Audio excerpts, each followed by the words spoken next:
शुरुआत और मैं जितेंद्र जोशी एक बार फिर से आप सभी के सामने उपस्थित हूँ ऑनलाइन क्लासेस में।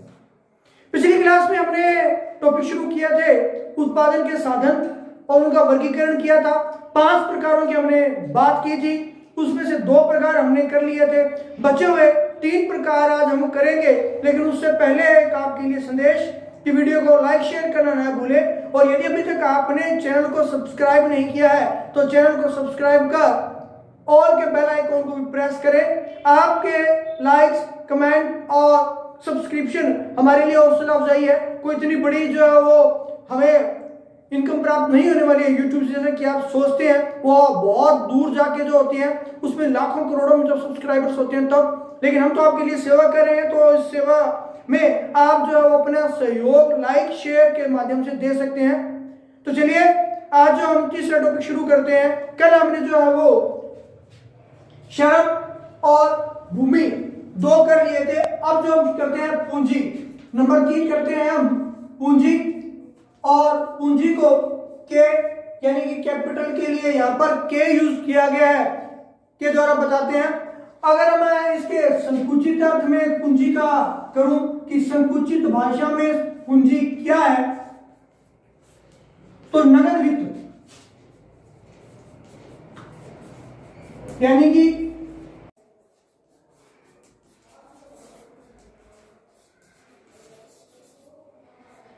अर्थात नगद वित्त जो है वो हमारे लिए पूंजी है। अगर मैं आपको पूछूं कि पूंजी क्या, आप बोलोगे सर जो 100 के 200 के 500 के नोट पड़े जेब में, वही जो है वो क्या है, पूंजी है। लेकिन क्या पूंजी इतनी है? जी नहीं। यहां विभिन्न मशीनों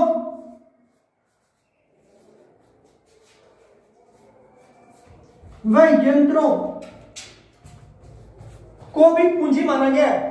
आपके पास गायें हैं, भैंसे हैं, बकरियां हैं, गाड़ियां हैं, मकान है, वो भी क्या है, आपकी पूंजी है। क्योंकि आप उन्हें मर्जी तक जाकर जो कैश में बदल सकते हैं, तो वो भी आपकी क्या कहलाती है, पूंजी। तो इसलिए पूंजी संकुचित अर्थ में है नगद वित्त। जो आपके पास नगद है वही पूंजी नहीं है। आपके पास मशीनें, यंत्र, वो सब मिलकर भी क्या कहलाती है, आपकी पूंजी कहलाती है। स्क्रीनशॉट ले लीजिए।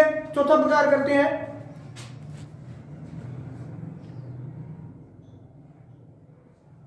नंबर 4 की बात करते हैं। नंबर 4 है तकनीक व प्रबंधन। तकनीक व प्रबंधन, जिसे हम टी के द्वारा शो करेंगे।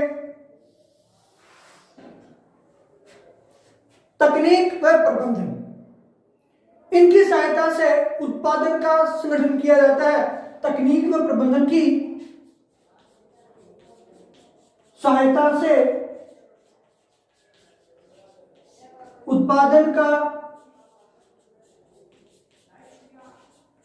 संगठन किया जाता है। इनके द्वारा ही जो आप उत्पादन का संगठन कर पाएंगे, अन्यथा आप उत्पादन का संगठन नहीं कर पाएंगे। तो यहाँ पर 2 शाखाएं चल रही हैं, एक तकनीक के रूप में और एक प्रबंधन के रूप में। अगर मैं इन दोनों शाखाओं को अलग अलग रूप में शो करूं या अलग अलग रूप में लिखूं, तो क्या प्रबंधन किसके द्वारा किया जाएगा, प्रबंधकों के द्वारा।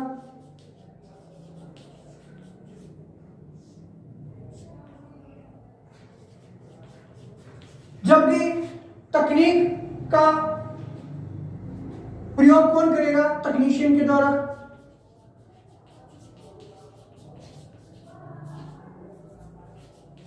तो प्रबंधन प्रबंधकों द्वारा, तकनीक का प्रयोग तकनीकी विशेषज्ञों के द्वारा किया जाएगा, और प्रबंधक जो है वो प्रबंधन के लिए एकल स्वामित्व,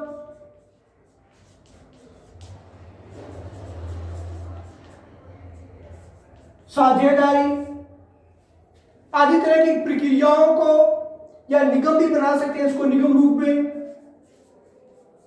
आदि रूप में जो उनका प्रयोग करेंगे। जबकि जो तकनीकी विशेषज्ञ हैं वो तकनीक में श्रम प्रदान या पूंजी प्रदान, इनमें से जो सस्ता होगा उसका प्रयोग वो करेंगे। तो तकनीक में तकनीशियन यानी कि तकनीकी विशेषज्ञों के द्वारा श्रम या पूंजी जिसका भी अधिक प्रयोग, श्रम यानी श्रमिकों, पूंजी यानी कि मशीनों में से जिसका अधिक प्रयोग सस्ता होगा उसका प्रयोग करेंगे और अपने उत्पादन को बढ़ाएंगे। यदि प्रबंधन प्रबंधकों के द्वारा किया जाएगा और ये एकल स्वामित्व, साझेदारी या निगम के रूप में प्रबंधन को करेंगे। यहाँ तकनीशियन की जगह तकनीकी विशेषज्ञ लिख लीजिए।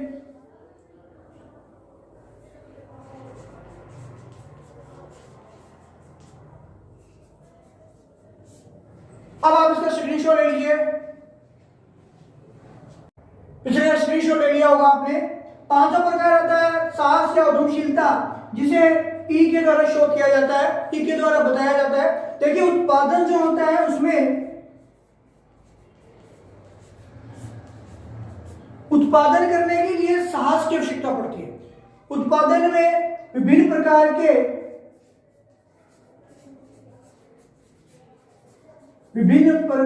के जोखिम छिपे रहते हैं।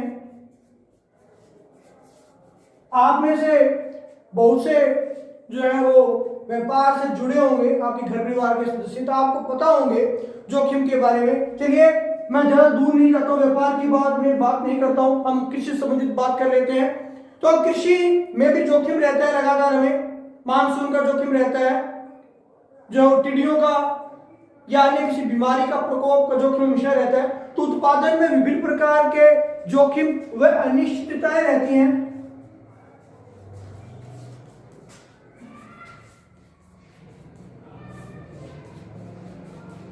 और इसी अनिश्चितता और जोखिम को कौन जो उत्पादन करता है वो अपना साहस और उद्यमशीलता के द्वारा इसे दूर करने की कोशिश करता है।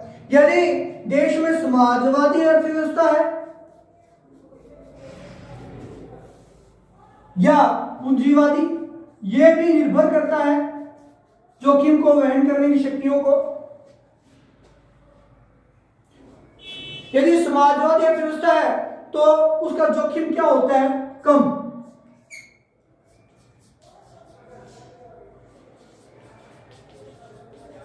और यदि पूंजीवादी अर्थव्यवस्था है तो जोखिम अधिक रहता है, लेकिन वह कार्य करने के लिए क्या रहता है? स्वतंत्र होता है, उस पर अधिक प्रेशर नहीं होता है, वो परीक्षा अनुसार कार्य कर सकता है कि वो श्रम साधनों को अपने मशीनों से उत्पादन करे, उस पर ज्यादा दबाव नहीं रहता है, तो वो जो उत्पादन को हल्के ढंग से कर सकता है और जोखिम को कम कर सकता है। यहाँ जोखिम कैसे कम हो रहा है? क्या अधिकतर जोखिम जो है वो कौन उठा लेती है? सरकार उठा लेती है, इसलिए उसका जोखिम क्या हो जाता है? कम। यहाँ जो है वो श्रम का प्रयोग करेगा और यहाँ जो है वो पूंजी यानी कि मशीन का प्रयोग करेगा उत्पादन करने के लिए। आप इसका एक बार स्क्रीनशॉट ले लीजिए।